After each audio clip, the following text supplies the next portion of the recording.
అందరూ కలిసి పాడదాం.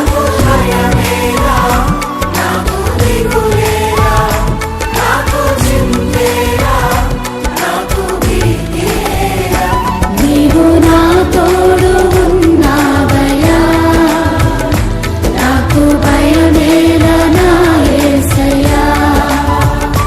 నీవు నాలోనే ఉన్నావయ్యా, నాకు దిగులేలా నా యేసయ్యా.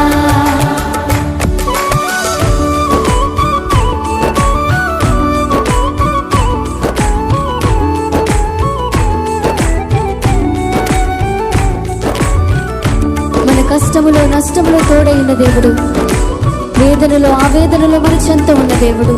ఆయన అడిగిన వారికి ఇచ్చేవాడు, వెదకిన వారికి దొరికేవాడు, తట్టిన వారికి తలుపులు తెరిచే దేవుడు. దేవానికి స్తోత్రం అంటూ హృదయపూర్వకంగా ఆయన ఆరాధన చేద్దాం.